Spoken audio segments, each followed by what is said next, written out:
Bueno, muy buenos días a todos. Siendo muy puntuales, vamos a empezar esta sesión.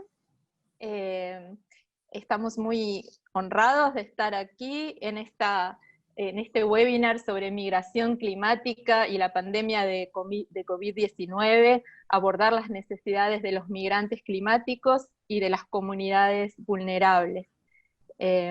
Les agradecemos a todos su presencia y vamos a comenzar con las palabras de bienvenida. En primer lugar, de Leo Heilemann, que es el director regional del Programa de las Naciones Unidas para el Medio Ambiente. Adelante, Leo. Gracias y buenos días a todos. Eso es el tercer seminario en la serie que está organizado por la Coalición Cambio Climático y Resiliencia para América Latina y el Caribe, que está bajo el liderazgo de conjuntamente la Oficina de las Naciones Unidas para la Reducción de Riesgos y Desastres y del Programa de las Naciones Unidas para el Medio Ambiente, pero también con la participación de la CEPAL, FAO, OIT, OIM, OCHA, PNUD, UNESCO, UNFPA, UNICEF, ACNUR, UNUDI, UNOPS, ONU Mujeres, PMA y el DSO. En este tercer seminario sobre migración climática y la pandemia de COVID-19, abordar las necesidades de los migrantes climáticos y las poblaciones vulnerables. Estamos muy agradecidos a OIM para tomar el liderazgo en organizar ese seminario con un panel muy distinguida y experimentada en este tema. Nosotros sabemos que el clima ha afectado tendencias de migración, pero también sabemos que COVID también está afectando esto en maneras que no tenemos entendimiento completo del impacto, no solamente en las tendencias, pero también en las personas que están migrando, que están afectados. Entonces, esa es una oportunidad para los expertos y experimentados a compartir la información y una oportunidad para una discusión más abierta de tratar de identificar prioridades y los problemas más importantes para que nosotros respondemos. Entonces, muy agradecida y bienvenida y espero que la información sea muy pertinente. Muchísimas gracias por estar con nosotros. Bueno, muchísimas gracias y justamente teniendo en cuenta esta actividad conjunta entre las distintas organizaciones de Naciones Unidas, le vamos a dar la palabra ahora a Nahuel Arenas, que es el jefe regional adjunto de la Oficina de Naciones Unidas para la Reducción del Riesgo de Desastres. Buenos días, bueno, Nahuel.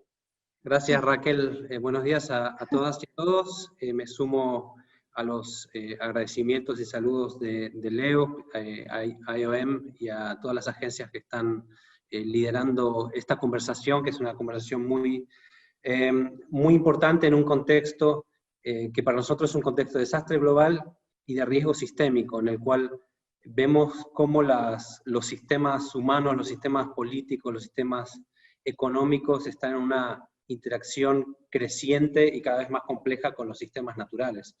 Y en esta situación se exacerban vulnerabilidades existentes, se generan nuevas vulnerabilidades. Y ya marcábamos desde el año pasado cómo el desplazamiento, sobre todo el desplazamiento forzado, de hecho los desastres son la primera causa del desplazamiento forzado. Entonces, este ya es un problema global en el que debemos abordar de manera integral. Entonces, ante estos riesgos de naturaleza sistémica, necesitamos reconocer estas vulnerabilidades, estas necesidades especiales y específicas que genera el contexto, por ejemplo, el acceso desigual a la salud, por ejemplo, situaciones de violencia de género que se pueden exacerbar, etc.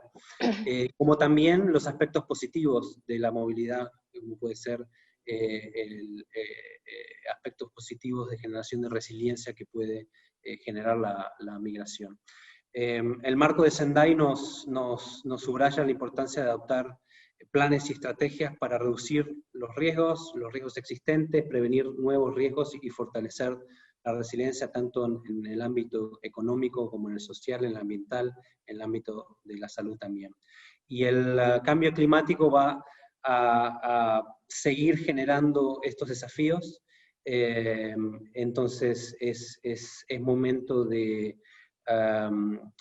juntarnos entre diferentes perspectivas, diferentes enfoques, y ver de qué manera podemos fortalecer unos abordajes que son más integrales y más sistémicos. Entonces, con esto saludamos y esta conversación, y estamos seguros de que va a tener unos resultados muy, muy ricos. Todas las conversaciones que tenemos en el marco del Issue Based Coalition, de Climate Change and Resilience, todos esos materiales los ponemos luego a disposición para todos los que se conectan, y esperamos, digamos, son conversaciones que no quedan ahí, sino que esperamos sacar ideas muy concretas que podamos luego en el marco de la coalición llevar adelante con policy briefs, con recomendaciones de políticas y bueno, continuando la conversación. Así que muchas gracias.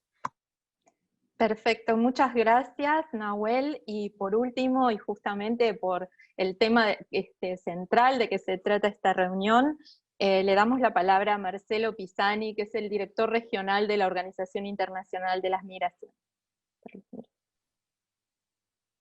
Adelante, gracias. Marcelo. ¿Me escuchas bien, Raquel? Perfecto. Muchas gracias. Mira, quisiera empezar primero por dar las gracias a mis colegas, a Leo Heleman de ONU Medio Ambiente y a Nahuel Arenas de UNDRR, por el liderazgo que ha tenido la Issue Based Coalition de Cambio Climático y Resiliencia al organizar estos webinars sobre aspectos de la pandemia y con una perspectiva ambiental y climática. Para los que no saben, los Issue Based Coalition son grupos de trabajo en el marco del Sistema de Naciones Unidas a nivel regional. También dar las gracias a los presentadores por su disponibilidad y a los asistentes de este webinar. Este tercer webinar de la serie organizada en el marco del IBC que se mencionaba, se enfoca en la relación entre migración climática y la pandemia. Son dos elementos que a priori no tienen una relación muy cercana. De hecho, muchos otros aspectos de la gestión migratoria, como la relación entre migración y salud, la asistencia a los migrantes o el manejo de fronteras, han tenido prevalencia en la respuesta al COVID-19. Sin embargo, un acercamiento a la realidad del continente, como el que van a proponer los expertos invitados, permite identificar múltiples relaciones, tanto a nivel de migración por desastres repentinos como debido a procesos más graduales. Comprender estas relaciones es importante porque significa identificar a poblaciones vulnerables como migrantes internos en asentamientos informales o poblaciones desplazadas por desastres que no necesariamente forman parte de la respuesta inicial a la pandemia. La OIM ha sido una agencia pionera en el abordaje de la migración por motivos ambientales y climáticos, incluyendo en este continente. Adicionalmente, hoy disponemos, como se mencionaba, el marco de Sendai, el Pacto Mundial para la Migración, la Agenda 2030, que solicitan a la comunidad internacional prevenir la migración forzada y atender necesidades de los migrantes climáticos, incluyendo en el marco de una pandemia como la que estamos viviendo. Sin más, paso a presentar a la moderadora de la sesión, Raquel Lextreguer. Ella es arquitecta con amplia formación en vivienda, planificación territorial y gestión del riesgo de desastres, ex viceministra de Vivienda, Ordenamiento Territorial y Medio Ambiente en Uruguay. Previamente fue asesora ministerial y coordinadora de la redacción del Plan de Vivienda 2010-2014, que incluyó el plan de relocalizaciones. Actualmente es integrante del equipo del Regional Assessment Report 2020, que con el impulso de UNDRR está elaborando el primer reporte regional del estado de la situación de la reducción de riesgo de desastres en las Américas y el Caribe. También ha colaborado con la OIM en la redacción de un análisis de la integración de la movilidad humana en las estrategias climáticas de las Américas. Gracias, Raquel. Paso a ti. Muchas gracias. Bueno, muchas gracias por esa presentación, y entonces aprovecho justamente a destacar que también en este reporte regional que estamos realizando de la reducción del riesgo de desastres en las Américas y el Caribe. El tema de las migraciones, los desplazamientos forzados, es un tema sumamente importante, por lo cual le agradecemos a las casi 150 personas que nos están acompañando hoy y que también entienden que este es un tema clave y están preocupados por conocer más. Pero antes de pasar a las presentaciones de nuestros panelistas, que les vamos a presentar posteriormente, los vamos a invitar a un juego. Ustedes van a poder encontrar en el chat del seminario un link. Ese link es al juego que se llama Kahoot, y también van a encontrar un pin con el cual van a poder acceder, y vamos a estar unos 2 o 3 minutitos con ese juego que los invita a reflexionar sobre algunas preguntas relativas a esta temática. Adelante, invitamos a todos los que nos están acompañando a entrar a esta convocatoria.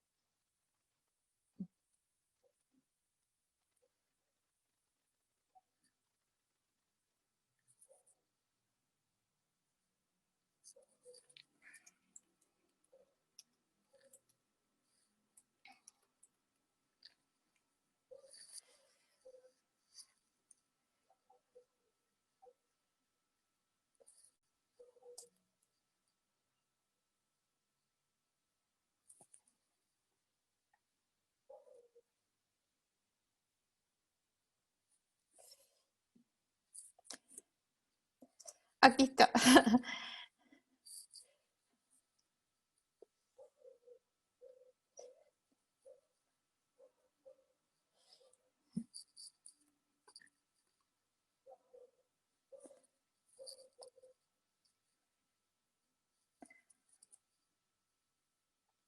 Les estamos volviendo a poner el link, como les decía, en el chat, para que los que se van integrando al chat lo puedan ver muy rápidamente.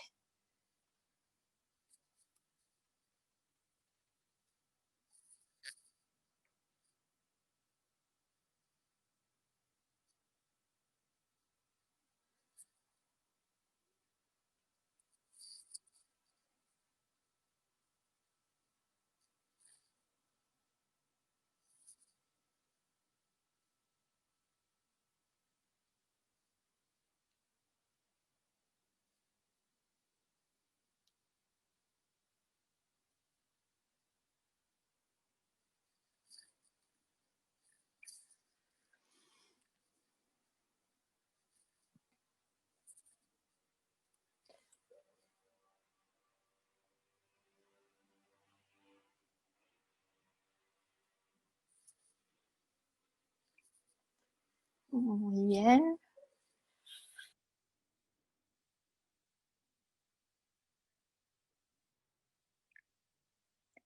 Listo.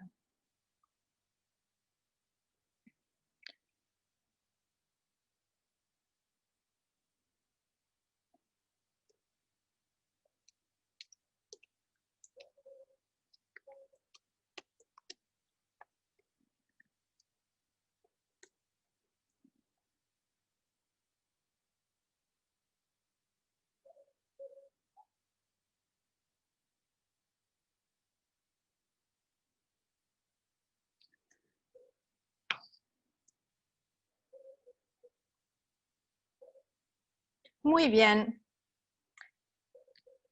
Esperamos que les esté yendo súper en las preguntas, y dentro de un minuto ya vamos a comenzar.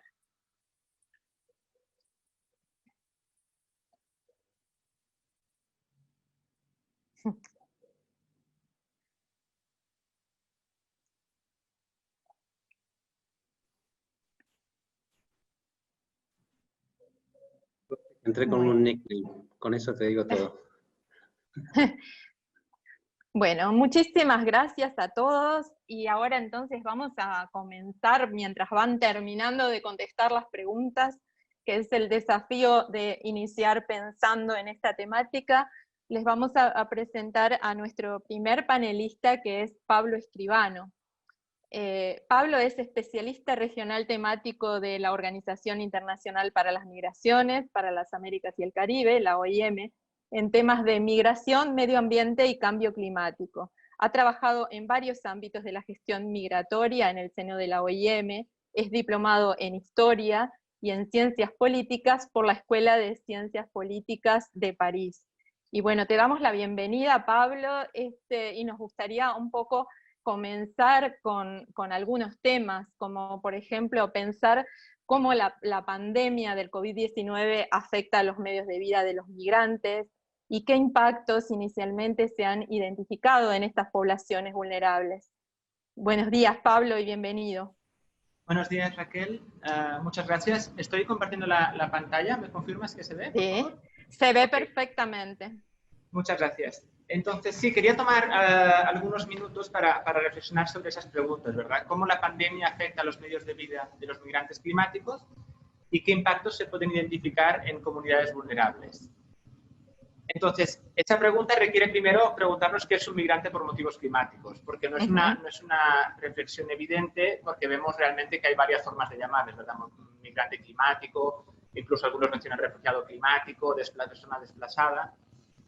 Entonces, lo primero que es importante considerar es que no existe una sola definición de lo que es un migrante climático, ¿verdad? No hay ningún acuerdo internacional, no hay ninguna convención. Lo que tenemos son definiciones de trabajo. La OIM, por ejemplo, define los migrantes climáticos como personas que principalmente debido a un cambio repentino gradual en el medio ambiente producto del cambio climático, se ven obligadas a abandonar su lugar de residencia habitual o bien deciden de hacerlo con carácter temporal o permanente dentro de un país o a través de una frontera.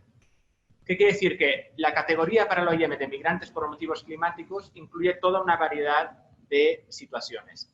Puede ser gente que se vea desplazada por un desastre por algunos días, como gente que se vea desplazada por procesos graduales durante mucho tiempo, gente que incluso deje su comunidad de manera permanente, ¿verdad? Incluye también gente que migra dentro de su país, así como gente que migra a través de fronteras internacionales. Y tenemos en nuestra región tenemos casos de ambas categorías, ¿verdad? Si, por ejemplo, pensamos en un evento como los huracanes de 2017, hubo gente que se desplazó dentro de su país y gente que se desplazó a nivel internacional. La subida del nivel del mar también es un fenómeno que puede desplazar a la gente, tanto como la sequía o la desertificación. Entonces, esa distinción entre cambio repentino o gradual del medio ambiente es importante porque los cambios repentinos definen procesos que se llevan a cabo en algunas horas o días, ¿verdad? Tipo huracanes, tipo inundaciones. Y los cambios graduales son procesos que toman mucho más tiempo, tipo subida del nivel del mar, degradación del ambiente, desertificación, erosión de las costas. Y en mi presentación realmente lo que voy a intentar es enfocarme en estos procesos que son más graduales, para dejar al resto de presentadores que traten quizá más los temas repentinos. El COVID, lo que tenemos que entender realmente es que el COVID-19 ha alterado las tendencias en la movilidad ambiental. Como sabemos todos, la restricción a la movilidad, tanto interna como internacional, ha sido una de las respuestas más evidentes, más claras, más repentinas a la pandemia de COVID. Hay países que han instaurado procesos de cuarentena, de restricción del movimiento a nivel interno, y también países, muchos de ellos, que han cerrado las fronteras, con lo que se ha alterado las tendencias de la movilidad general y también de la movilidad ambiental. ¿Por qué es importante? Porque cuando hablamos de por qué la pandemia afecta a los medios de vida, tenemos que entender que hay muchas personas de comunidades degradadas que dependen de la migración temporal para complementar sus ingresos.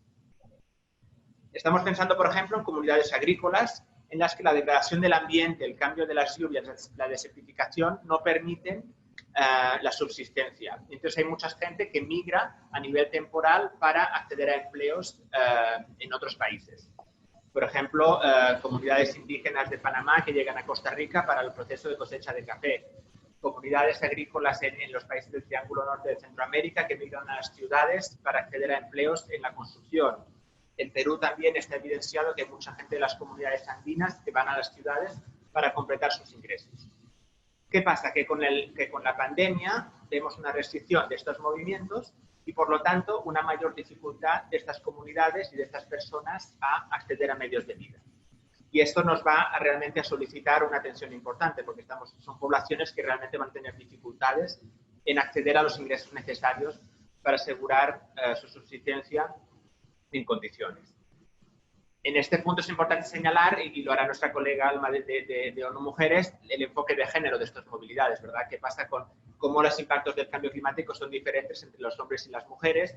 En algunas comunidades son los hombres los que migran principalmente y las mujeres se tienen que quedar atrás y tienen que tener o se les da un nivel de responsabilidad aumentado por esa migración. En otras comunidades son las mujeres las que migran. Pero realmente el COVID, al afectar estos procesos de movilidad, está impactando en la capacidad de ingresar de los migrantes. El segundo tema importante que quería mencionar es el tema de la urbanización. Como sabemos, América Central, por ejemplo, es la segunda región del mundo con más rápida urbanización. Y realmente, a nivel general, toda la región de América Latina es una región muy urbana y parte de esa evolución es fruto de la degradación ambiental y el cambio climático en las áreas rurales. Tenemos áreas rurales en las que es cada vez más difícil asegurar los ingresos y mucha población que migra de las zonas rurales a las zonas urbanas por varios motivos, pero en los procesos ambientales siendo uno de ellos y muy importante. Y existen ejemplos claros en la región. Por ejemplo, en Brasil hay una migración tradicional de poblaciones del nordeste que es afectado por sequías recurrentes hacia las grandes urbes del sureste, ¿verdad?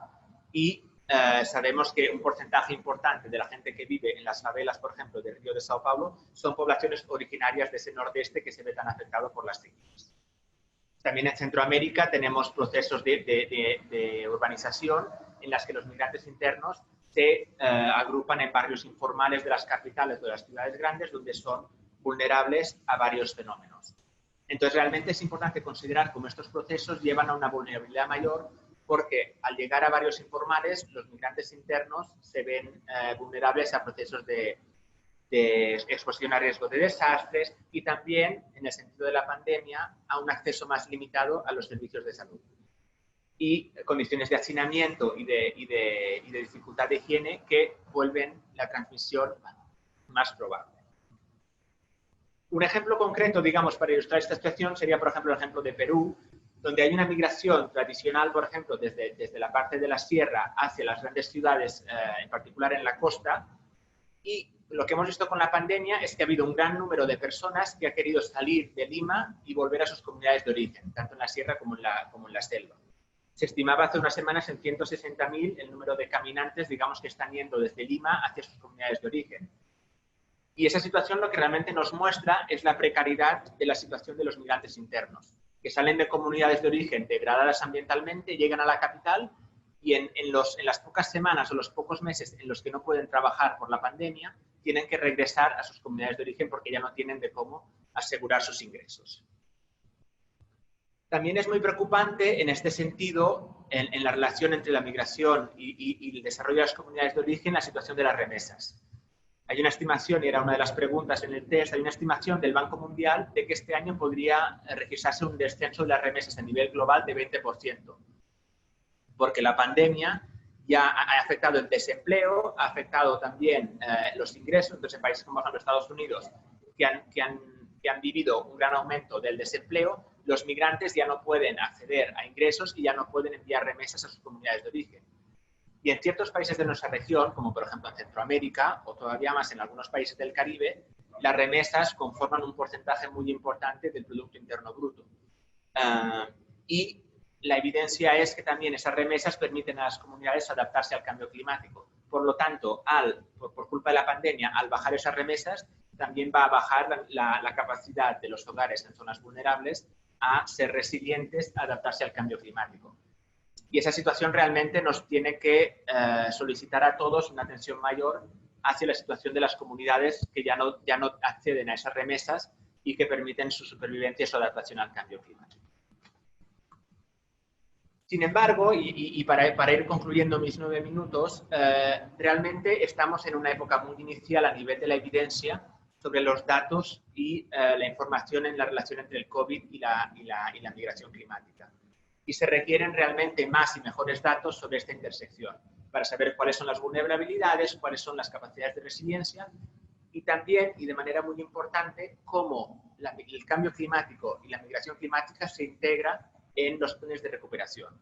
Los países de la región, al salir de la pandemia, van a desarrollar su economía, van a llevar a cabo planes de recuperación económica, y es importante que esos planes tengan en cuenta los compromisos climáticos del Acuerdo de París y la nueva ambición renovada que se esperaba para 2020, integren también la movilidad humana, en particular debido al cambio climático.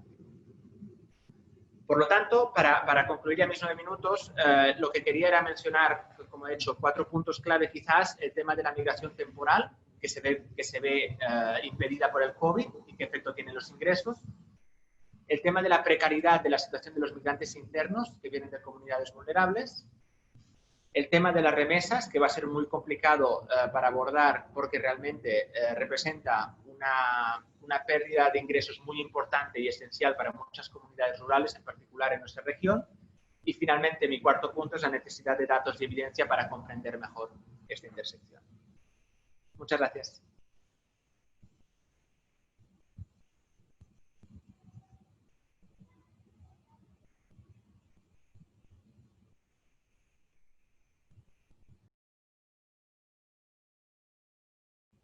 Raquel, estás en mute todavía.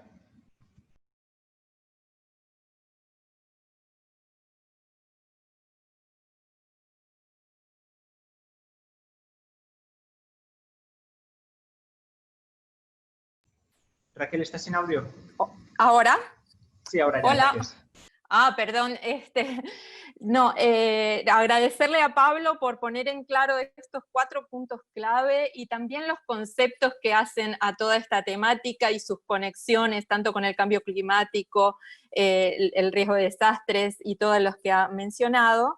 Y antes de pasar a nuestro segundo panelista, les quería mencionar que pueden hacer sus preguntas en el chat y que luego de todas las presentaciones estaremos abordando las consultas que ustedes realicen. Y ahora sí, pasamos al segundo panelista, que es Juan Carlos Méndez, asesor para América Latina y el Caribe de la Plataforma sobre Desplazamiento por Desastres, la anterior iniciativa Nansen. Ha sido funcionario de la Comisión Nacional de Emergencias de Costa Rica, en los ámbitos específicamente de asistencia humanitaria y cooperación internacional. Además, es académico de la Escuela de Relaciones Internacionales de la Universidad de Costa Rica. Te damos la bienvenida, Juan Carlos, y nos interesa tu reflexión orientada a cómo son, precisamente por tu experiencia, las previsiones de preparación y respuesta ante amenazas naturales como las que podrían afectarse aún más por la situación de pandemia, ¿no? Y qué acciones ¿te parece que podrían emprenderse para abordar esa situación tan compleja? Adelante, Juan Carlos. Muchas gracias, Raquel, por la introducción, y un verdadero gusto compartir con las colegas y los colegas en este panel tan distinguido. Muchas gracias a todas las agencias de Naciones Unidas por la invitación que nos hacen. Realmente tu pregunta es muy compleja, ¿no? Estamos aprendiendo sobre la marcha, somos testigos de alguna manera privilegiados de una situación muy lamentable que ha cobrado la vida de miles de personas, que ha tenido un impacto en nuestras economías muy evidente, pero bueno, tenemos todavía la posibilidad de generar cambios sobre la marcha. Voy a compartir algunas reflexiones simplemente para provocar la discusión. Ciertamente no tenemos respuestas contundentes en una situación tan compleja que está en desarrollo. Quisiera iniciar mi intervención dándole seguimiento a lo que Pablo ya introducía muy bien, enfatizando en el hecho de que los temas de movilidad humana asociados a cambio climático y también, por supuesto, a desastres repentinos, es un tema ya de por sí complejo.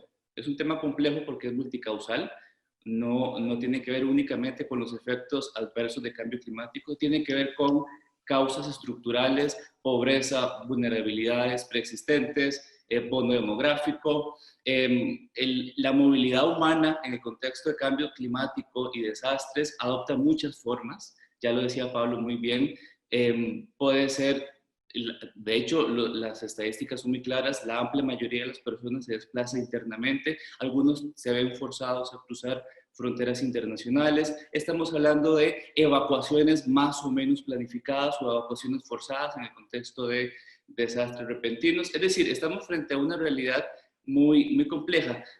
Voy a compartir solamente esta imagen, de repente, para ilustrar un poco de qué estoy hablando, ¿verdad? De esta complejidad de la que estamos hablando, cuando además en escenarios multiamenaza se suma un nuevo riesgo que es el COVID-19, ¿verdad? Los expertos en materia de gestión de riesgo de desastres han estado insistiendo mucho en esto, ¿verdad? En nuevamente cómo la situación de pandemia nos ha replanteado estas ideas de riesgo sistémico, que vienen a amplificar situaciones previas, que vienen a agravar condiciones de vulnerabilidad preexistentes en nuestra región. Yo les invitaría, no hay mucho tiempo de profundizar en esta materia, pero les invitaría, de repente lo podemos compartir con quienes están en este webinar, compartirles el Global Assessment Report, el GARD del 2019, y tiene un capítulo, el capítulo número 2, habla sobre todo este tema de riesgo sistémico, ¿verdad? Una de las mayores dificultades para quienes tienen la ardua labor de administrar, de gestionar riesgos, de atender emergencias, es cómo en escenarios multiamenaza el COVID no se convierta en una emergencia dentro de otra emergencia, ¿verdad? Con lo cual entonces estamos hablando de escenarios realmente muy complejos, no complicados, escenarios realmente muy complejos. Y en el caso de nuestra región, de América Latina y el Caribe, de las Américas en general, como muchos de ustedes ya lo saben, pues realmente nos encontramos en una región altamente vulnerable a los impactos de ciertas amenazas de origen natural. Es decir, como ustedes pueden ver, por ahí utilicé inclusive una plataforma de información en la imagen que tiene CEPREDENAC, muy interesante, que realmente nos ilustra estos escenarios complejos, escenarios multiamenaza, en donde ya nuestros países, la sociedad civil, los estados y la academia, ¿por qué no? Ya no estamos pensando únicamente en el COVID. Ya desde hace 8 días inició formalmente la temporada de huracanes, por ejemplo, ¿verdad? Estamos, como decía, estamos en una situación compleja porque muchos de nuestros países se enfrentan escenarios multiamenaza que tienen que ver con fallas sísmicas, con actividad volcánica, pero por supuesto con eventos hidrometeorológicos, que finalmente son los eventos que más causan desplazamientos a nivel global. Ya lo decía muy bien Nahuel Arenas en la introducción de este webinar. En los últimos años hemos sido testigos de un aumento significativo en el número de personas desplazadas por desastres a nivel mundial. Los desastres repentinos desplazan más personas, inclusive que la violencia, inclusive que conflictos armados.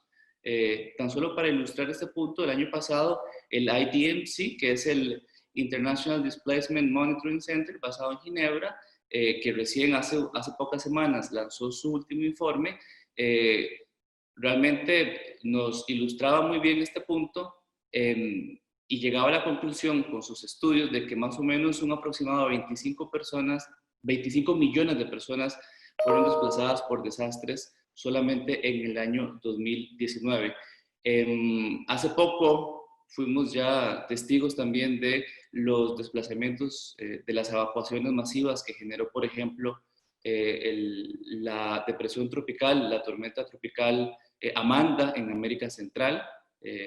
Una gran cantidad, más de 7,000 personas fueron evacuadas en las primeras horas en El Salvador, pero también muchas personas fueron evacuadas en Guatemala y en Honduras. Pero no solamente cuando hablamos de estos escenarios complejos, en escenarios multiamenaza, en donde el COVID viene a generar nuevos retos a nuestros países, no solamente estamos hablando de desastres repentinos, como bien lo decía Pablo, en estos escenarios se suman también otras dimensiones realmente muy complejas. Por ejemplo, temas de evolución lenta, como por ejemplo procesos de desertificación, aumento en el nivel del mar, por ejemplo, que es un tema del más alto interés político y social, por ejemplo, para los países del Caribe, que son pequeñas islas en donde muchísimas poblaciones viven en la primera milla de la línea costera, ¿verdad? De manera tal que el aumento en el nivel del mar realmente representa un peligro inminente para los países en el Caribe. Pero justamente hace 2 días, el grupo consultivo en materia de gestión de riesgo de desastres de la UNESCO nos recordaba justamente sobre el peligro silencioso en un artículo que publicaron hace 2 días que representa la sequía, por ejemplo, para la región de las Américas. Sequías que han afectado, por supuesto, como bien lo ilustraba Pablo, medios de vida tanto en América Central como en América del Sur. Pero un poco volviendo también a la pregunta inicial tuya, Raquel, y sin ánimos de intentar tener una bola de cristal para predecir el futuro, realmente la comunidad científica ha hecho un trabajo muy importante y tenemos información de sobra para realmente prepararnos. Todo apunta a que la temporada de huracanes de este año, del 2020, va a ser una temporada inusual. Todo apunta a que la cuenca del Océano Atlántico Norte va a enfrentar eventos hidrometeorológicos más intensos, lo mismo en la cuenca del Caribe y el Golfo de México, con más ciclones, más huracanes, de los cuales algunos huracanes se esperaría que alcancen una categoría mayor, ¿verdad? Países como Belice y como Honduras, por ejemplo, en América Central, enfrentan algunos riesgos mayores porque con base en esta información de los centros de investigación científicos, al parecer estos 2 países podrían estar enfrentando casi un 30% de probabilidades que uno o más huracanes pasen a menos de 80 kilómetros de las costas de estos 2 países, por ejemplo, ¿verdad? Con lo cual estaríamos hablando efectivamente de que podrían haber implicaciones claras, muy contundentes para los temas de movilidad humana, ¿verdad?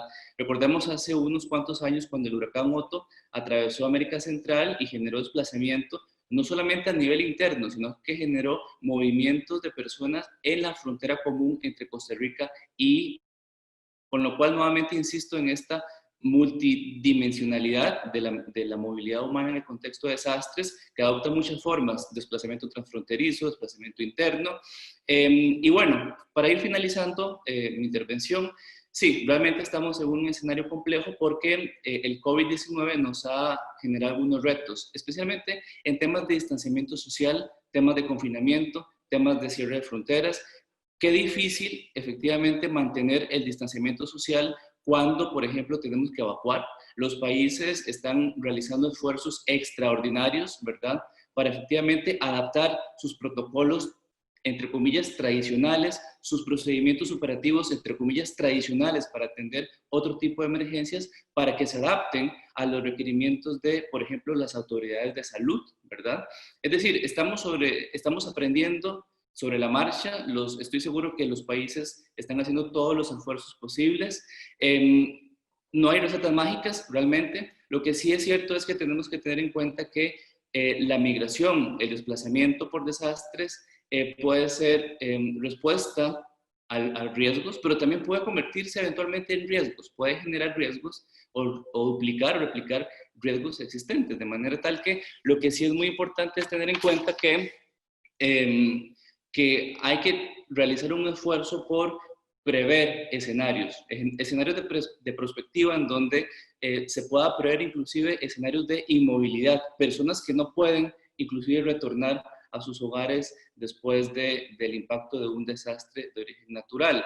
Ya para finalizar, si me lo permite Raquel, un minuto más, 30 segundos, tenemos ya experiencias lamentables. El paso del huracán Harold, por ejemplo, el ciclón en las islas del Pacífico, y especialmente en Vanuatu, nos generó una serie de lecciones prácticas en materia de cómo se administra la asistencia humanitaria, cómo se pueden implementar medidas de distanciamiento social en situaciones de pandemia, y cómo la articulación entre los entes de protección civil, de atención de emergencias y las autoridades de salud tiene que ser una constante en el manejo general de una emergencia, ¿verdad? Ciertamente estamos en un escenario muy complejo, como decía, en donde necesitamos sí o sí compartir información, necesitamos cooperación entre países, entre comunidades, necesitamos aprender de lo bueno y lo malo que han experimentado países en la región. Con esto entonces finalizaría mi intervención y por supuesto espero que esta reflexión pueda provocar alguna discusión más adelante. Gracias.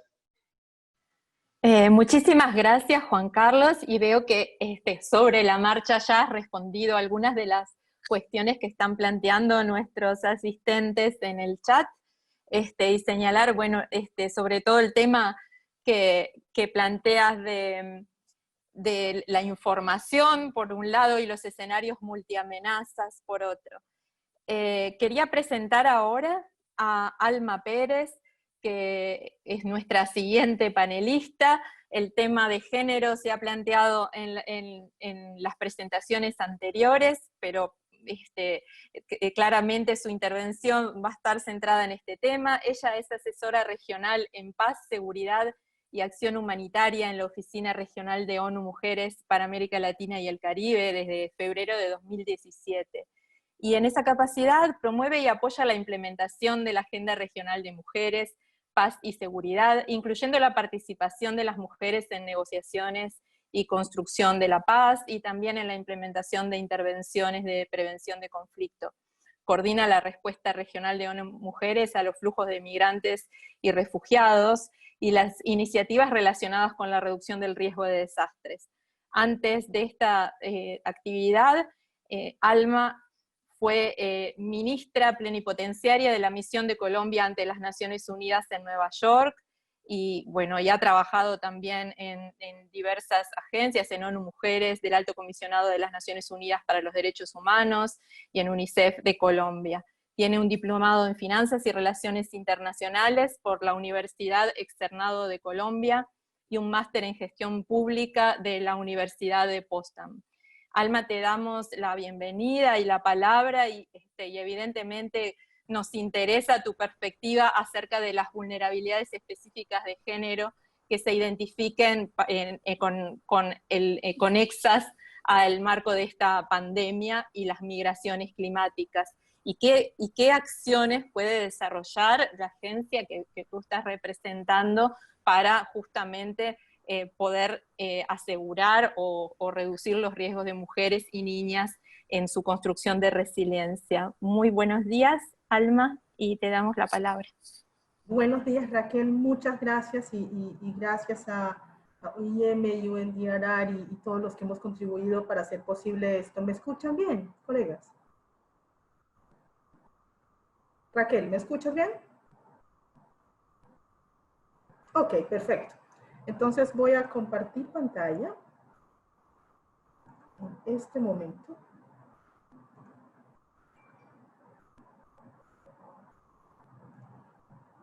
Perfecto.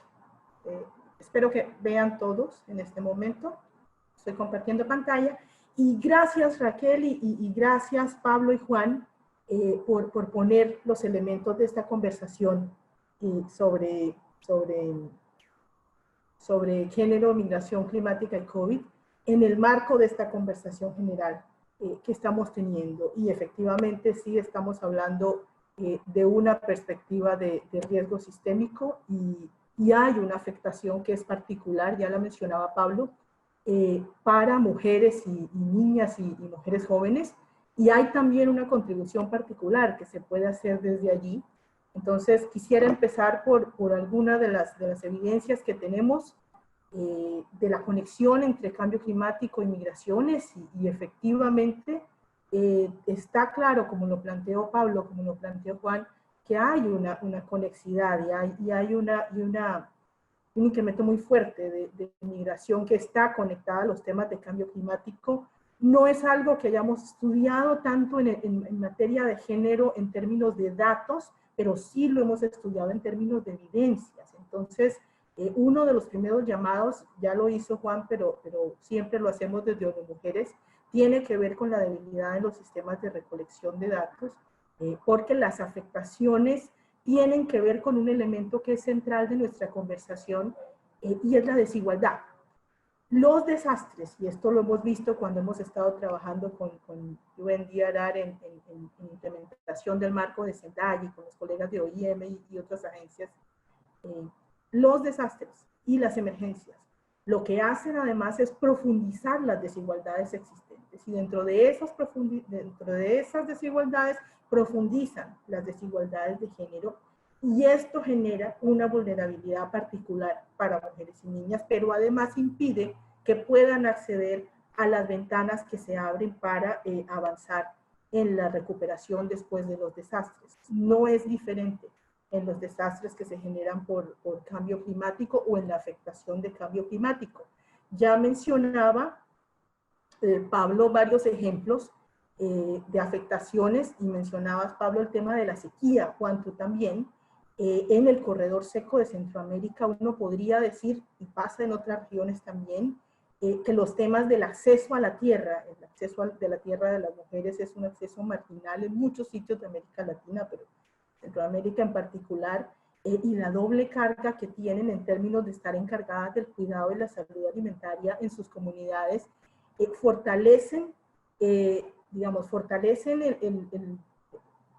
impactan de mayor medida esta carga diferencial que las mujeres tienen. Entonces, aquí hay una de las varias de las razones por las cuales mezclar esta coyuntura que ya tenemos con la coyuntura del COVID, lo que hace es impactar de manera mucho más clara a mujeres y niñas, y hay varios elementos, pero yo quisiera destacar dos principalmente. Y el primero tiene que ver con la mayor responsabilidad, con el mayor tiempo dedicado, deben dedicar a las responsabilidades del hogar y a las responsabilidades del cuidado, y al mismo tiempo con la menor presencia en las actividades económicas en las que antes podían estar participando de manera precaria. Si nosotras vemos los sectores afectados por el impacto del COVID en América Latina, vamos a encontrar un impacto muy fuerte en la informalidad, un impacto muy fuerte en las mujeres que están dedicadas, en las personas, de hecho, dedicadas al trabajo doméstico, 90% de las cuales son mujeres. Y vamos a encontrar también una presencia importante de mujeres en el sector salud, que no está correspondida con la manera como las mujeres están participando en la toma de decisiones. Pero más allá de eso, lo que vemos es que la situación de COVID profundiza dinámicas que venían anteriormente y que en el marco del impacto del cambio climático también resultan fundamentales. Nosotros acabamos en las mujeres de terminar un análisis de género en América Latina y el Caribe con Care International, y hay varios elementos que hemos destacado. El primero es seguridad alimentaria. Las mujeres están comiendo menos, en muchos casos están dejando de comer para que coman los niños y las niñas. Y el otro elemento para mencionar es el aumento increíble de la violencia basada en género y de la violencia contra las mujeres en general. Y esto ocurre en contextos urbanos y en esos contextos de urbanización urbana acelerada que mencionaba Pablo, pero ocurre también en contextos rurales, y de eso muchas veces no se tiene dato. Hay varias vulnerabilidades específicas, ya hemos visto, hay una feminización de las migraciones que avanzan. Las mujeres migrantes tienen una vulnerabilidad particular porque su inserción en la economía se da de manera mucho más débil a través de la informalidad. Las mujeres solicitantes de asilo entran en un limbo legal como los solicitantes de asilo en muchos casos, pero además uno de los factores conexos a esa movilidad forzada es la violencia contra la mujer y la violencia basada en género, y eso no es necesariamente considerado razón para un asilo. Entonces, en términos de COVID y migración, vemos varias cosas. La pandemia está afectando las decisiones migratorias. Hay un fenómeno de retorno, lo hemos visto en el sur del continente con las personas que están retornando a Venezuela, lo hemos visto en otros países. Hay un fenómeno de remesas que están bajando, lo mencionaba Juan, y hay unas decisiones migratorias que van a depender de procesos de reactivación económica local.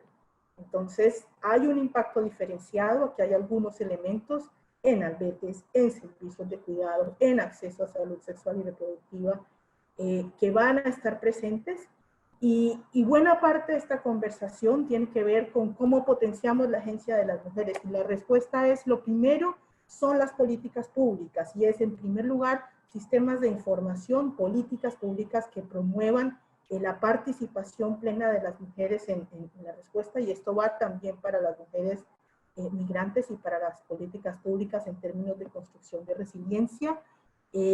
Una de las cosas fundamentales es incrementar el contacto y la relación y el fortalecimiento de las organizaciones de mujeres que a la hora de responder a los desastres climáticos y a las emergencias, en realidad están a nivel comunitario de primeras, de first responders, de primeras que responden, y en realidad hace parte de una red que puede construir resiliencia de manera mucho mayor. Entonces, esto, las transferencias monetarias directas también las hemos mencionado, pero fortalecer el liderazgo y la participación de las mujeres es una medida importante. Ahora, en términos de políticas de respuesta, albergues temporales con enfoque de género, fundamental fortalecer la protección internacional para víctimas de violencia basada en género o de discriminación y violencia basada en género, y asegurar los temas de salud sexual y reproductiva. En términos de empoderamiento económico, el uso importante de los programas de transferencias monetarias, y esto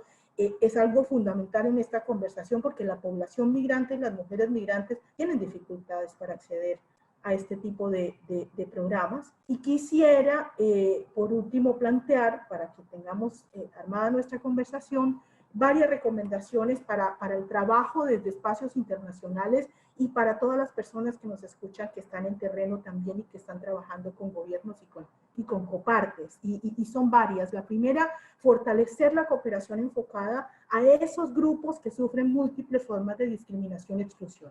Nosotros siempre ponemos foco sobre los temas de mujeres y niñas, pero esto tiene que tener una visión intersectorial. La vulnerabilidad de las poblaciones indígenas, la vulnerabilidad de las personas en condición de discapacidad, en contextos de migración por cambio climático es altísima.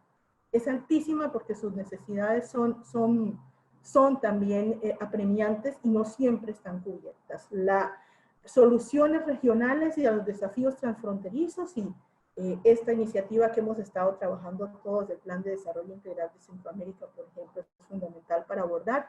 Volvamos a recuperar la conversación sobre los compromisos que están asumidos en este tema. Nosotros tenemos un plan de acción de género de la COP23 de Bonn que nos puede guiar, y nuestra invitación desde ONU Mujeres es a retomarlo y a incorporarlo en la manera como respondemos a estas emergencias. Y dos temas por último. El primero, vital en este contexto de COVID y migración. El acceso gratuito, inmediato, adecuado y oportuno a servicios esenciales en respuesta a violencia, a servicios esenciales para las mujeres, y en todo caso el empoderamiento político y económico a largo plazo de las mujeres es la mejor vacuna para avanzar en este proceso y para avanzar en la respuesta tanto al COVID como a los desafíos que nos implican las migraciones que se producen en contexto de cambio climático. Esto no va a pasar. Nosotros vamos a tener que acostumbrarnos a esta nueva normalidad que planteaba Juan, la coexistencia del COVID con varios desastres que vienen en camino, y ya habíamos descubierto antes que las mujeres son parte de la solución y no solamente las más afectadas en muchos de los casos. Entonces, aprovechemos este activo que tenemos, fortalezcamos el trabajo con mujeres y sus organizaciones y abordemos la respuesta frente a las mujeres como una buena manera de que nuestra respuesta a estos fenómenos de migración, de cambio climático, en este contexto de COVID, sea mucho más efectiva, que es en últimas lo que busca Sendai. Yo te devuelvo, Raquel, te agradezco muchísimo. Desde ONU Mujeres agradecemos el espacio y queremos seguir avanzando en esta conversación tan importante. Gracias por acompañarnos a todas las personas que nos ven. Muchas gracias, Alma, y gracias por plantear esa complejidad que tiene todo este fenómeno y sobre todo las recomendaciones clave que desde los estados y desde las agencias de cooperación es necesario realizar para poder realmente fortalecer a aquellas poblaciones que por sí solas no podrían más que vulnerabilizarse aún más en el curso de esta pandemia. Vamos a seguir y luego vamos a tener más adelante algunos comentarios y sus preguntas. Y entonces le vamos a dar la palabra a nuestra última panelista, que es la doctora Jimena Flores Palacios, boliviana, investigadora y consultora, que se ha dedicado en su carrera profesional a temas del desarrollo. Es economista, tiene un doctorado en políticas públicas de la Universidad Tecnológica de Auckland, en Nueva Zelanda. Ha trabajado en altos cargos para organizaciones nacionales e internacionales, entre ellas agencias de la ONU como FAO, FIDA, el PNUD o la CEPAL, en América Latina y luego en Europa del Este, Asia y los países insulares del Pacífico Sur y Nueva Zelanda. Tiene experiencia como gerente de programas del FIDA en varios países de América Latina. Es experta en temas de biodiversidad y recursos fitogenéticos para la agricultura y la alimentación en la FAO, y líder para el diseño, monitoreo y evaluación de proyectos y programas de desarrollo. Se ha especializado en la adaptación al cambio climático, la migración inducida por el clima y el desarrollo sostenible, el desarrollo agrícola y rural en temas, y los temas de género. Y también tiene experiencia como docente universitaria a nivel de posgrado y de pregrado en varios países. Y Jimena, teniendo en cuenta todo lo que se planteó antes y, digamos, y tu experiencia en particular, justamente queríamos conocer, por un lado, de tu país, Bolivia, cómo habría que considerar la relación entre la migración climática interna con la situación de la pandemia. También pensar en cómo abordar la fase de recuperación, y agregaría alguna reflexión vinculada justamente a la seguridad alimentaria y el desarrollo. Bueno, nos interesa conocer todo esto y te damos la palabra y los muy buenos días. Bueno, gracias Raquel, ¿está bien el sonido? Bueno, hola Raquel, ¿me escuchas? Te escucho perfecto, y si te escucho yo, te escuchan todos. Bien, entonces gracias Raquel y buenos días y buenas tardes a todas y todos, deseando que se encuentren bien donde estén. Empezaré señalando que el epicentro de la pandemia se ha trasladado a nuestra región, particularmente en esta parte del continente. En Bolivia estamos en una curva ascendente del COVID-19. Hasta el día de ayer teníamos casi 15.000 casos, y si no se toman otras previsiones, además de lo que se está haciendo en el país, se estima que a fines de julio podríamos llegar a 100.000 casos. Es evidente que la pandemia pone al desnudo un sistema sanitario paupérrimo, y en otros ámbitos los impactos de esta pandemia, por supuesto, que serán enormes. Como ya se ha mencionado, la pandemia afecta a todos. Obviamente hay grupos más vulnerables, y entre ellos están los migrantes. Quisiera empezar esta presentación respondiendo a la primera pregunta. ¿Quiénes son los migrantes ambientales y cuáles son sus nexos con el COVID-19? Nos interesa saber dónde están estos migrantes ambientales y dónde los ha encontrado la pandemia. Entonces, las personas, como ya se ha mencionado, migran y lo hacen por un conjunto de factores: para buscar mejores condiciones de vida, para escapar de la pobreza, para diversificar ingresos familiares, para buscar mejor educación y, bueno, también por los efectos del cambio climático, la degradación ambiental y los desastres. En Bolivia, si bien existen muy pocos estudios e información sobre las migraciones climáticas, existe evidencia que los movimientos de población, sobre todo del campo a la ciudad, han estado tradicionalmente ligados a la tierra, al uso de los recursos naturales, a las condiciones ambientales y climáticas, y también a los desastres. Para saber quiénes son los migrantes ambientales, podríamos empezar delineando una tipología preliminar. Esto podría permitir dar respuestas focalizadas para cada uno de estos grupos en este contexto del COVID. Hay migración, obviamente, campo-ciudad, hay migración rural-rural, hay migración al exterior, Están los que no pueden migrar, los que se quedan, están los que retornan, están los desplazados internos por desastre, y la duración de estos movimientos, como te ha mencionado, son temporales, permanentes, circulares, dependiendo de varias circunstancias. Sobre la migración rural-urbana, sabemos que las estrategias de subsistencia de las poblaciones rurales son diversificadas, a menudo están vinculadas a los derechos de la tenencia de la tierra en las comunidades de origen. Por lo tanto, la migración, ya sea temporal, permanente o circular, no implica necesariamente una ruptura en los lazos con las comunidades de origen. En general, los migrantes mantienen una fuerte relación con sus comunidades a través del trabajo, las remesas, las actividades sociales y culturales, y esto también representa una forma de no perderle los derechos de propiedad.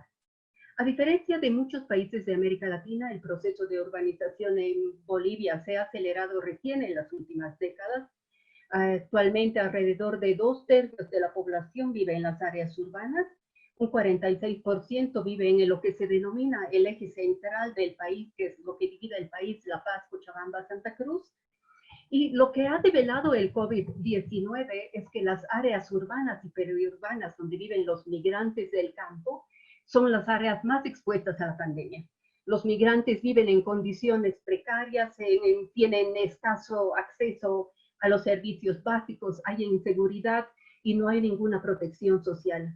En estos contextos hemos visto que las medidas de distanciamiento social, de aislamiento, han sido y son difíciles, casi imposibles de implementar, lo que aumenta el riesgo que el virus se propague en estos casos. Obviamente uno de los mayores impactos se verá en el tema de desempleo. Los migrantes del campo sobre todo trabajan hacen trabajos informales. La otra categoría, la migración rural, tiene que ver con una característica y con el imaginario que se tenía el siglo pasado, que la región amazónica, el trópico, eran las tierras prometidas, ¿no? Entonces ya desde los años 40 del siglo pasado se empezaron a promover procesos de colonización que fueron dirigidos, pero también espontáneos.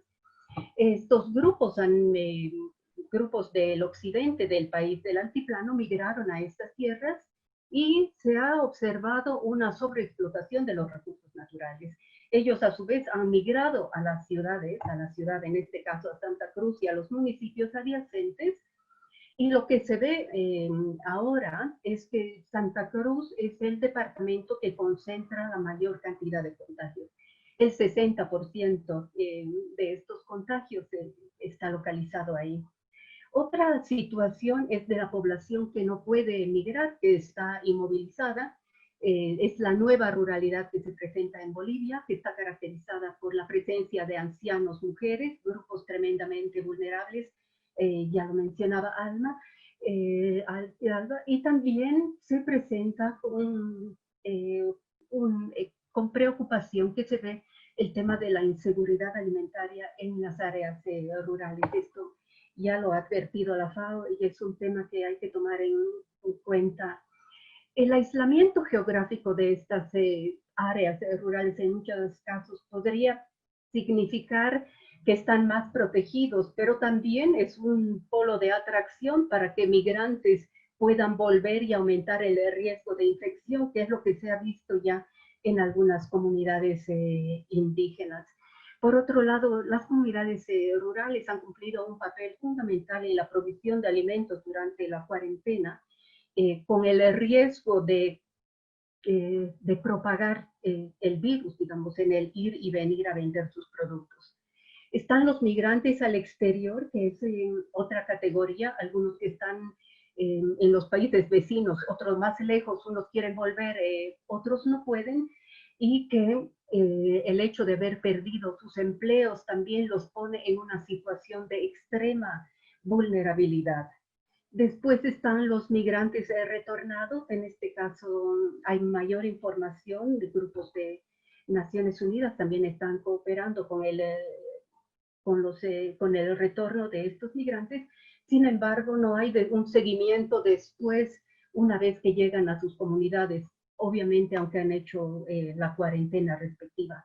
Sobre las remesas, se ha hablado ya, Pablo lo ha mencionado, obviamente será una catástrofe para Bolivia, porque sobre todo para las comunidades rurales, que dependen fuertemente, no solamente para sus necesidades básicas, sino también para temas de adaptación al cambio climático.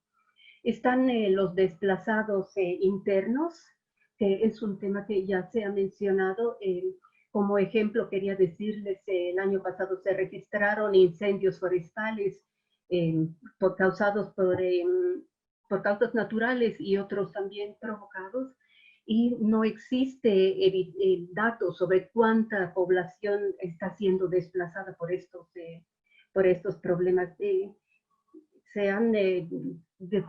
El año pasado se perdieron más de 6 millones de hectáreas por los incendios forestales, o sea, son cifras realmente terribles.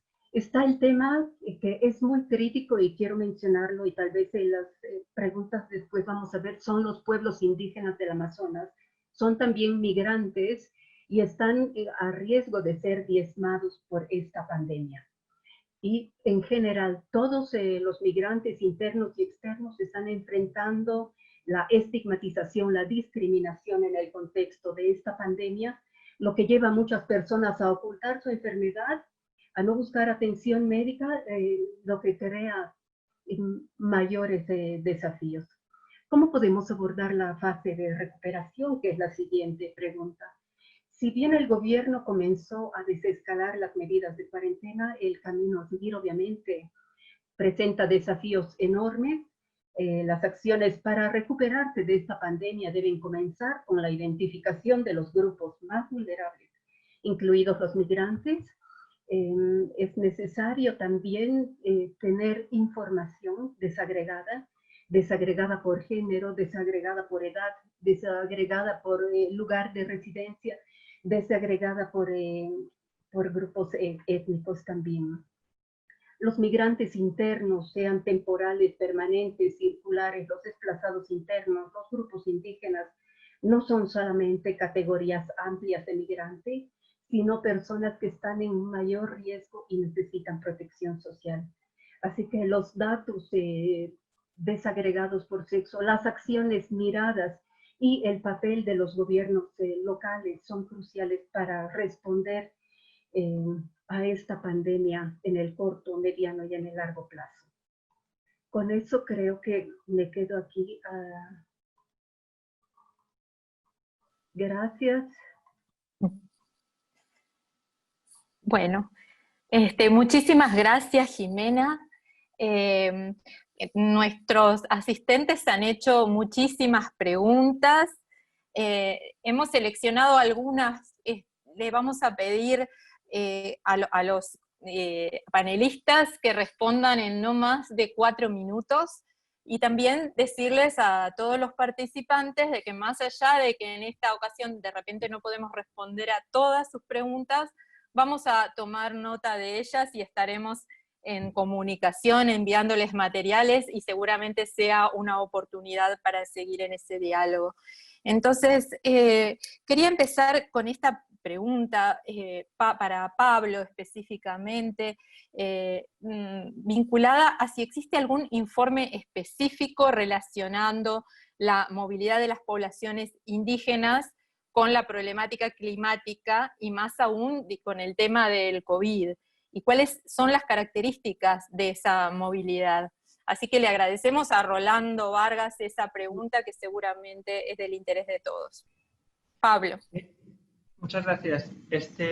Sí, es una pregunta muy relevante, y como mencionaba Jimena también, cuando pensamos, digamos, en grupos vulnerables, realmente tenemos que tener en cuenta, digamos, las características específicas de las poblaciones indígenas en la región. Hay evidencia de movilidad climática de las poblaciones indígenas, y hay muchos ejemplos. Yo mencionaba antes el tema del café en Costa Rica, por ejemplo, y realmente en zonas de Costa Rica es una movilidad tradicional de pueblos indígenas Nave Buglé de Panamá, que llegan a Costa Rica de manera temporal a trabajar en el café. También hay en la costa caribe de Centroamérica mucha vulnerabilidad de poblaciones indígenas, como las poblaciones misquitas en Nicaragua, a los eventos de tipo huracanes que afectan la costa caribe. Tenemos, por ejemplo, también la cuestión de la Amazonía que mencionaba Jimena y realmente el informe de IDMC sobre desplazamiento que mencionaba Juan Carlos menciona que en Brasil no se sabe cuántos desplazados ha habido por los incendios de la Amazonía del año pasado porque simplemente no existen los datos necesarios para cuantificar estos fenómenos. Otros ejemplos podrían incluir, por ejemplo, el tema de las poblaciones indígenas andinas, que muchas veces son pastoralistas y dependen del medio ambiente, y los cambios en las precipitaciones y en el deshielo de los glaciares afectan sus medios de vida, o en un caso mucho más muy actual, digamos, las poblaciones Warao de Venezuela, en el que también se incide, digamos, en un poco cuál es su vulnerabilidad al COVID, ¿verdad? Porque se trata de poblaciones indígenas que viven cerca de la frontera entre Venezuela y Brasil, y tienen un acceso muy limitado a los servicios de salud, con lo cual son muy vulnerables a la pandemia. Voy a compartir en el chat ahora un artículo que escribe la OIM sobre la cuestión de la migración climática y los pueblos indígenas. Parte de las cuestiones son importantes que la migración puede ofrecer a los indígenas mayores oportunidades de diversificar ingresos en contextos de vulnerabilidad, pero sin embargo también tiene algunos desafíos que son muy importantes tomar en cuenta. Uno de ellos sería, por ejemplo, la disrupción de los modos de vida tradicionales y de las creencias tradicionales al emprender procesos migratorios. Otro sería, por ejemplo, la cuestión de la transferibilidad de las capacidades y de la experiencia de los indígenas cuando se mueven a otros ambientes. En todos estos temas son muy cruciales y deben tomarse en cuenta, y el acceso, obviamente, al servicio de salud, que es crucial en este marco de pandemia. Si para acabar solo quería respuesta, mencionaba Antonella Finis la cuestión de Gunayala, efectivamente, es otro caso que es muy interesante, que es en Panamá, ese archipiélago que está en el Caribe, que está siendo afectado por la subida del nivel del mar y por la sobrepoblación, y en el que hay todo un proceso de conceptualización de reubicaciones planificadas que muestra un poco también la dificultad que hay en responder a las necesidades de la población, que debe ser reubicada para hacer frente a los impactos del cambio climático. Muchas gracias. Bueno, muchísimas gracias, Pablo, y justamente me gustaría ahora dirigir esta pregunta a Jimena, un poco también para que tenga seguimiento en el tema que ella misma y que tú mencionás respecto a las poblaciones indígenas, pero además hay una consulta específica vinculada a Bolivia, y así existe algún censo en Bolivia de los distintos asentamientos humanos informales, a sus características con relación a los servicios de agua potable y saneamiento, a cada una de las características de esos asentamientos en cuanto a sus servicios básicos esenciales y la calidad de vida de la población que allí está asentada. Entonces, Jimena, te doy la palabra a ti para esta pregunta.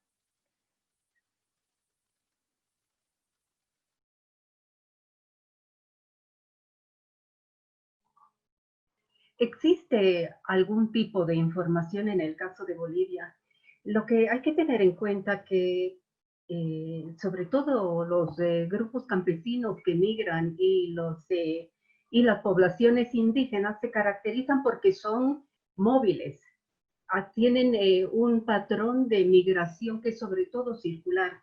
Se estaba debatiendo inclusive en el censo, cuando se establece el lugar de residencia, considerar doble residencia, porque en muchos casos la gente migra por estacionalidad o como respuesta a algún evento económico o ambiental o de desastre.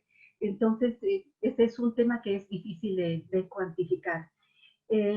Existen algunos estudios sobre el acceso a servicios básicos en el Alto de La Paz, que es una de las regiones más vulnerables. Es una ciudad que ha crecido sobre todo con la migración del campo, no solamente del departamento de La Paz, sino sobre todo del altiplano boliviano, y ha crecido a un ritmo muy veloz que los servicios básicos no se adaptaban. Entonces existen algunos datos sobre eso, Pero obviamente en el tema de migración se necesitan datos actualizados. Y justamente como decía, de frente a la pandemia no sabemos dónde están, cuántos son, cómo los ha encontrado la pandemia, ¿no?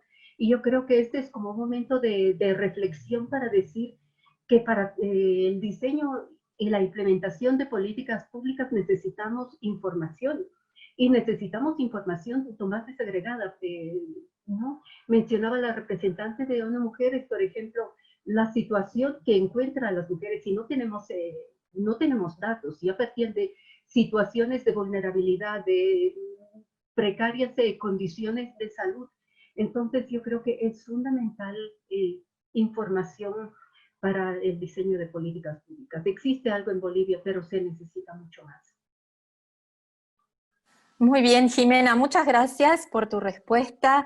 Quería ahora dirigir esta pregunta a Juan Carlos, una pregunta de Gastón, que refiere a si existe algún reflejo en el derecho internacional sobre la categorización de las personas desplazadas por desastres, así como en los conflictos armados. Se contemplan los desplazados y refugiados para posibilitar acceder a algún apoyo de Naciones Unidas. Si existe o si está en algún proceso de elaboración, algo en ese sentido. Y teniendo en cuenta sobre todo cuestiones, como también ha sido ahora todo el caso de los deportados en Centroamérica, ¿verdad? Que de alguna manera se asocia al evento del COVID también. Sí, gracias Raquel. Sí, la pregunta de Gastón la vi. Por cierto, aprovecho para agradecerle a todas las personas la gran cantidad de preguntas, comentarios, y me encanta cómo nos han pedido una gran cantidad de documentos. Esperamos que los puedan descargar de manera oportuna. La pregunta de Gastón es fundamental. Posiblemente tuvimos que haber iniciado este webinar con esta pregunta de Gastón, pero bueno, no había tiempo para profundizar y para contextualizar lo que hubiésemos esperado con tan pocos minutos. Pero a ver, desde la academia somos muy proclives a utilizar el concepto, por ejemplo, de refugiado climático, ecorefugiados, ¿verdad? Pueden ser, y desde la opinión pública también, los medios de comunicación, los periodistas lo usan mucho. Es un concepto, digamos, que puede ser atractivo, entre comillas, puede ser sexy, pero realmente el tema del refugiado climático no existe en el derecho internacional contemporáneo. Históricamente ha habido una pugna a nivel global, también liderado por muchas organizaciones de la sociedad civil y algunos países que han querido dar ese paso para que se reconozca la figura del refugiado climático, para que tenga la protección igual a la figura del refugiado, digamos, históricamente, que está contenido en la Convención de Ginebra del 51, ¿verdad? Eso no existe. Han habido intentos, el último esfuerzo fue quizá en el 2012, cuando se abrió la discusión en el EXCOM en Ginebra, en el marco del EXCOM del ACNUR, pero hasta la fecha no ha habido apetito para que la discusión avance, para crear marcos normativos vinculantes en materia de protección de quien cruza una frontera producto de los efectos de cambio climático o de desastres repentinos.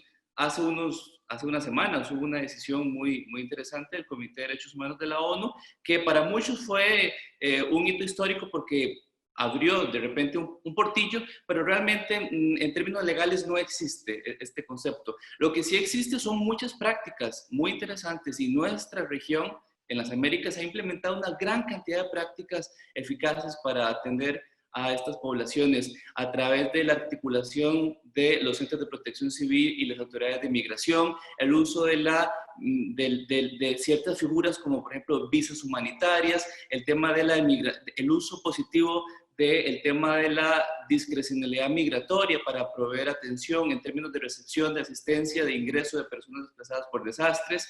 En algún momento, como ya bien lo decía Raquel, existió la iniciativa Nansen, que es ahora lo que conocemos como la plataforma sobre desplazamiento por desastres, y en aquel entonces, en el 2015, ya hace casi 5 años, se adoptó lo que se llamó la Agenda de Protección de la iniciativa Nansen, que justamente recoge una gran cantidad de prácticas en esta materia, que no son vinculantes, pero que ciertamente pueden informar e inspirar el diseño de políticas públicas. Yo más bien le pediría a Raquel si me hace el favor de compartir el link de la Agenda de Protección en el chat, o bien yo también lo puedo hacer más adelante. 109 países aprobaron esta Agenda de Protección, que si bien no es vinculante, por lo menos brinda algunas luces sobre cómo se puede brindar protección a este tipo de poblaciones.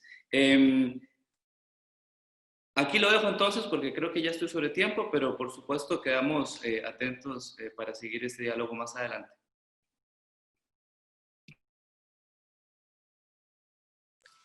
Bueno, muchísimas gracias, Juan Carlos. Es súper interesante y que quizás tomar nota de que toda, tú decías, no ha habido apetito todavía por generar algo así, que hay, bueno, un montón, más cientos de personas que estamos ahora asistiendo a esto y que seguramente podamos ser activos promotores de acciones vinculadas a lo que tú estás planteando. Y quería hacerle una siguiente consulta a Alma. En realidad son dos consultas de Ana y de Carmen que están relacionadas entre sí y que finalmente tienen que ver con cómo generar algún empoderamiento, ¿no? En una acción hacia el futuro. Y lo que plantean ellas dos justamente está relacionado con el impacto en este escenario de pandemia para las mujeres que están estudiando, en particular en las universidades, y por otro lado, justamente de forma complementaria, cómo es posible aumentar el acceso a la tecnología de las mujeres a través de políticas públicas, programas nacionales y alianzas entre sectores, y si hay alguna experiencia exitosa que se pueda replicar o aprender de ella, especialmente en los temas de, por eso, educación, capacitaciones técnicas, acceso al trabajo. Alma, te damos la palabra entonces para esta consulta. Muchas gracias, y muchas gracias, Raquel.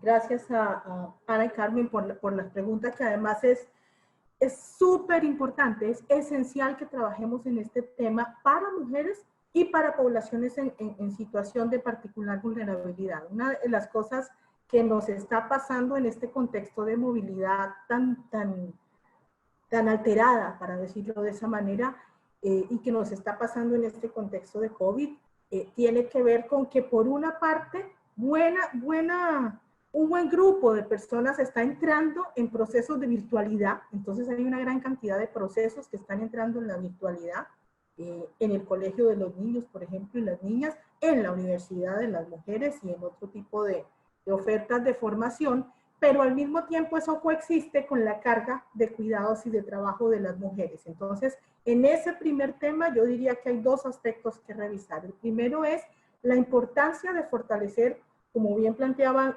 Carmen y Ana, el acceso a esos espacios de virtualidad como parte del fortalecimiento de la agenda de las mujeres y del fortalecimiento de la democracia y de la capacidad de respuesta de nuestros estados en América Latina y el Caribe.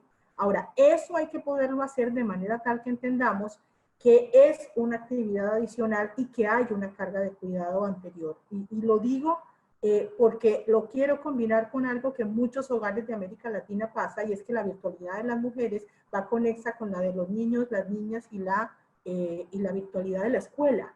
Entonces, el 95% de los chicos y chicas en América Latina están en este momento en la escuela virtual, y eso implica un trabajo adicional para los padres, para el papá y para la mamá, que en América Latina mayoritariamente lleva la mujer en el hogar.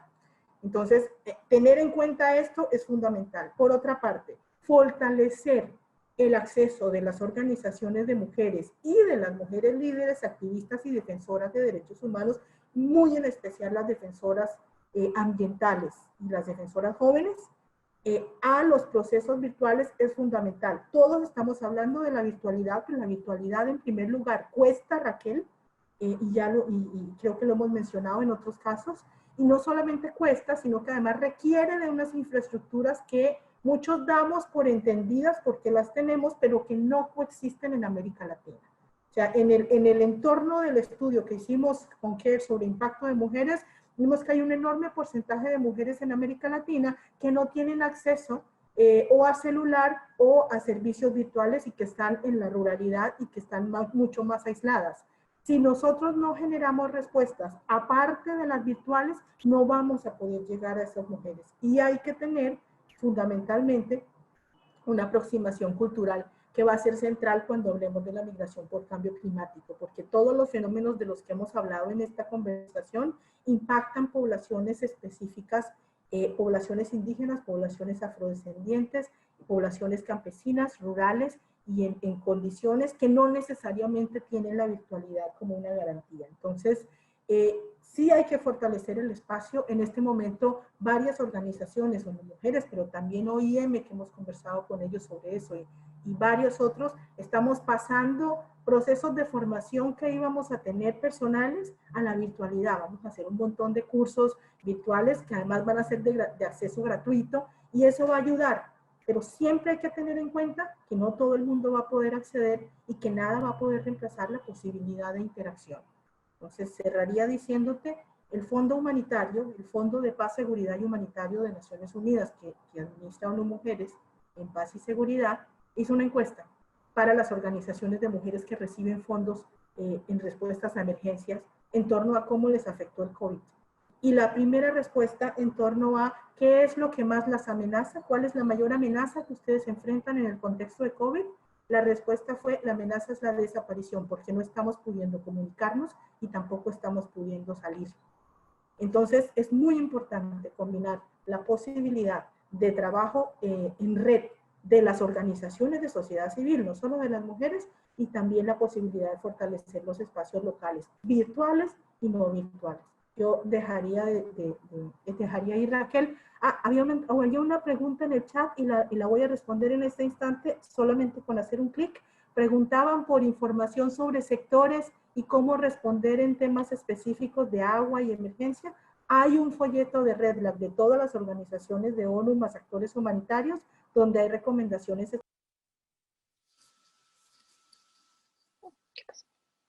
Hola. ¿Se dejó de escuchar? Bueno. Bueno, muchísimas gracias, Alma. Te agradezco muchísimo las respuestas. Creo que, bueno, todos los panelistas han desarrollado temas que son clave y que, como todos han visto, están interconectados. Muchas de las preguntas, en realidad, o de lo que cada uno ha expresado, lo podría decir uno, otro. Se han planteado temas que son clave para nuestra región cuando pensamos en los temas ambientales, en el cambio climático y las migraciones, como esos factores que de alguna manera impulsan el riesgo, como también es la urbanización no planificada. En un continente que además, como se decía, tiene los más altos grados de concentración de las personas en ciudades. A mí me parece también importante señalar de todo lo que se ha planteado que toda la agenda de desarrollo que tenemos planteada hacia 2030 tiene una visión integral, pero qué difícil es operativizar las visiones integrales en temas tan complejos como los del territorio y las comunidades. Entonces, se habló por un lado de los factores, digamos, de la multiamenaza, como la que hoy está teniendo incidencia entre el COVID y los huracanes en Centroamérica, pero también se habló de la multivulnerabilidad, podríamos decir, en cada una de las expresiones que aquí se han mencionado, incluyendo la de los derechos de las personas. En ese sentido, me gustaría decir que, bueno, ¿cuáles son las acciones a llevar a cabo? Tenemos que ser todos muy creativos y comprometidos en poner al servicio de esa integralidad las herramientas de cada uno de los campos. ¿Por qué no pensar en términos de la vulnerabilidad global, como se ha hablado en el campo de la gestión de riesgo de desastres?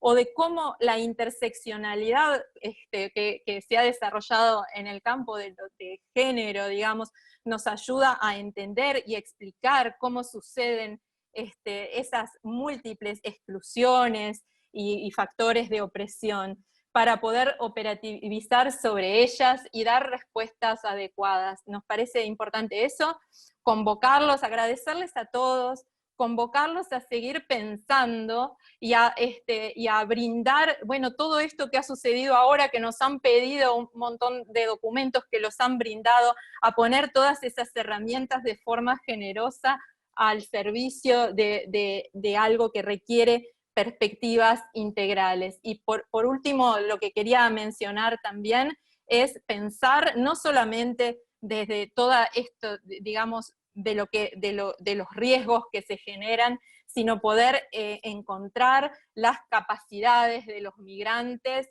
y cómo nuestros pueblos se enriquecen a partir de todo ese proceso y cómo ha sido parte del desarrollo de nuestra región, y estar siempre con esa mirada, por un lado, esa doble mirada que tiene que ver con la protección de los vulnerables, pero también de encontrar en ellos factores que nos hagan mejores sociedades y nos enriquezcan a todos. Les queremos agradecer muchísimo, agradecerle a la OIM, a la Oficina Regional de Naciones Unidas para la Reducción del Riesgo de Desastres, y también a ONU Ambiente por esta iniciativa conjunta, y está claro que nos necesitamos todos para poder generar mejores respuestas. Muchas gracias, y estaremos en comunicación. Gracias. Muchas gracias, Raquel. Muchas gracias, colegas. Gracias a los que nos han acompañado. Hay un montón de recursos en el chat que todo el mundo puede ir bajando. Maravilloso, ¿no? Sí. Gracias a todos, y por favor no bajar la guardia, porque la crisis ambiental, la crisis climática sigue. Se sigue registrando deforestación a pesar de la pandemia y de la cuarentena. Así que gracias por la invitación y a seguir trabajando en estos temas. Gracias a todos. Gracias, hasta luego. Chao.